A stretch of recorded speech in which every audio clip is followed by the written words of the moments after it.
Listen.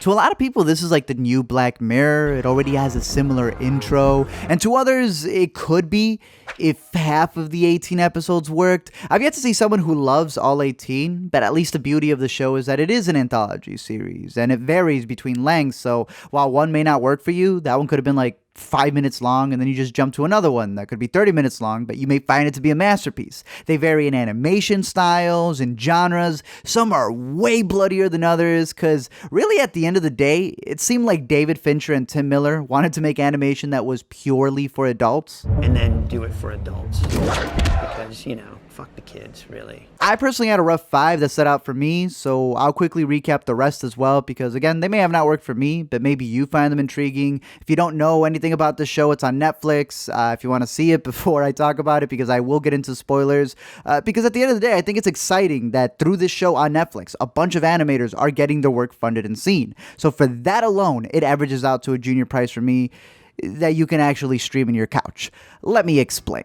So for starters, we have Shapeshifters and The Secret War that I thought was pretty interesting as shorts, but if these things were video games, they would have been great. They both look beautiful to the point of maybe being too photorealistic, but I think it comes down to these shots not comparing to something like The Revenant, where, yeah, motion capture allows filmmakers to not have their actors sleep in a bear carcass, but there also comes a point with animation and the story where I feel it would be better suited for a different medium. The graph shows that as a robot becomes more and more human-like, we get more and more comfortable with it until it hits the peak and then we crash into the uncanny valley. And at worst, a still robot will remind us of a corpse and a moving robot will remind us of a zombie. That said, they motion captured a horse for like days. Others look beautiful, like Fish Night. I thought they showcased the animation really well, even though it was really depressing how this guy was hallucinating and then just jumped to his death. Some sort of genius, like this one about an app that can show you alternate realities. But then like what they showcased to me was kind of dumb. It's different realities of how Hitler dies, but it involves sentient rats, gelatin. This is a short that comes from guys who also made these two other ones where yogurt becomes sentient and takes over the world as they move to another planet. 3 robots from them was I guess the best one. It was these 3 robots who have human characteristics and they even speak like humans. They don't know anything about humans though, even though they're also connected to some sort of network. And then turns out by the end of it that cats have been running everything on Earth and they just wait for new owners to come to pet them. And after seeing what they did with Captain Marvel and how much they sold with that cat, it's a pretty realistic ending. Stop being a whiny pussy and fucking bounce it. The Witness, I think, might have been the first one that I caught, since Netflix was doing this weird thing with the anthology series where it would play you at a random episode. So I don't really know if this is the first one or the last one, but this is the one I started off with. And it was intriguing when it started off because we follow a woman who got killed only to realize that it's this cycle where they run away from each other, only to realize that they're each other's killers by the end of one cycle. And then they're trying to run away from the other killer. And it's like, at no point are they going to ask each other what the heck is going on. Suits played, and I thought Netflix was playing me an ad for an Android app.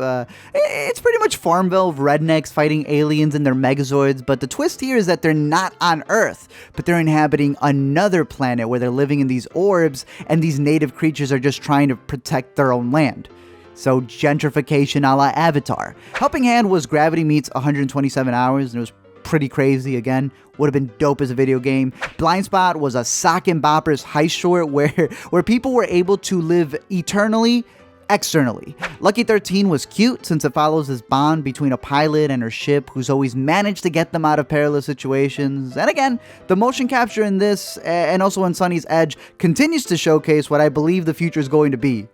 Studios having copies of actors in their vault to use whenever. From a technical side, the behind the scenes to a lot of these are sometimes even more intriguing than the plots, in my opinion. They talk about how motion capture allows the actors to truly perform because they don't have to worry too much about blocking. They don't have to focus on a specific camera, allowing free range, and that's pretty cool.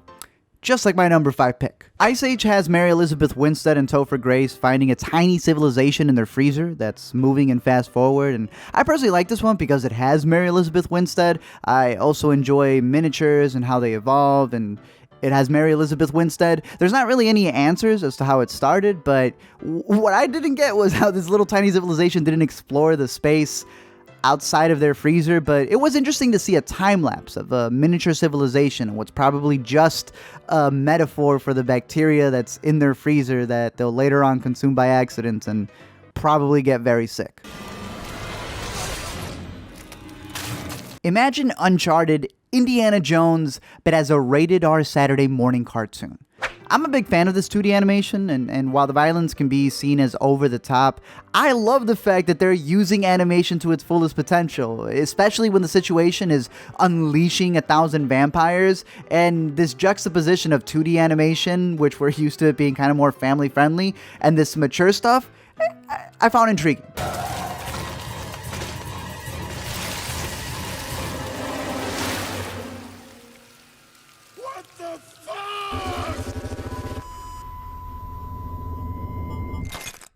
This boy got played. I really love the animation in this one because it felt like a graphic novel come to life. It's like I was reading a Dark Horse or Vertigo series, and it's clear the director has an eye for masterpieces.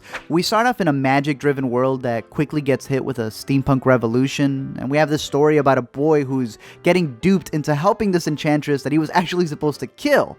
But this lady is playing the long con in order to get this guy to upgrade her assassin body into a 9 tails killing machine. I thought it was gorgeous. I thought this world could be an entire series, or like I said, a graphic novel, because I would buy that day one. This one is trippy. Pretty much a space crew gets trapped in this creature's web that is able to mentally manipulate them because, you know, it's a nice little creature. And because it doesn't want them to be doomed to existence since they are light years away from their course, it creates this almost fantasy where it allows them to die slowly and not turn them into cannibals or have them go crazy, which I guess it's ideal. Just throw in a lifetime supply of virtual chicken tenders. What's crazy is the behind the scenes to this one, because they had to create a sex scene out of motion capture. And if a real one was already awkward, imagine capturing one where there's no skin to skin contact because you're wearing suits and bubbles and it's weird. You have to make it sexy, but it's not sexy at all because it's 8 a.m. Actors have weird suits on them. You have bunch of technicians on the studio, and there is no alcohol involved. Finally, there's my favorite one easily, which is Zima Blue. And I love this one because the animation looks like Samurai Jack meets Blade Runner.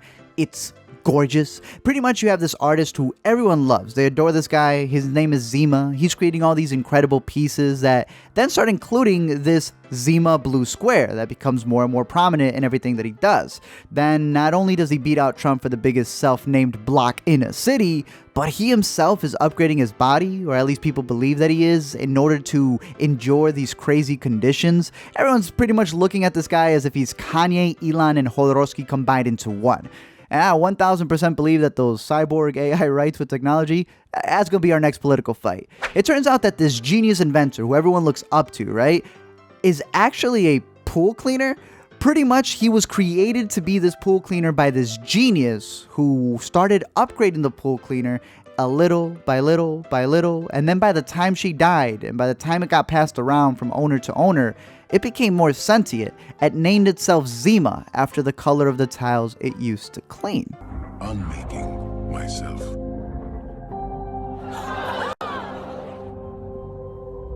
It's the trippiest thing in the world. But pretty much now that this thing has become this iRobot, it starts exploring all the cosmos, searching for the meaning of life, trying every experience possible, only to realize that the greatest happiness this thing ever achieved was doing the thing it was created to do, regardless of how simple it looked to the world. Now imagine if Kanye just came apart during a tour. It turned out he was a toaster this whole time. Thank you guys for checking out this video. I'm curious to know your thoughts down below in the comment section. Which were your favorites? What are the other shows that you recommend? I know season 5 of Black Mirror came out as well. And there's like some secret episodes people don't know about that are on YouTube and other stuff that have come out. So I do want to make a video on that. And of course a bunch of other stuff. But let me know your thoughts on this series if you're excited for a second season. I feel like it got a lot of excitement during South by, which was the week that it came out. but no one's really talking about it. So I don't know if, again, that's the Netflix effect of things getting buried. But I'm curious to know which ones were your favorite. If there are other series like this out there that you would recommend, be it on another streaming service, let me know as well. Don't forget to comment, like, and subscribe, or the Yo plate will guide you into space.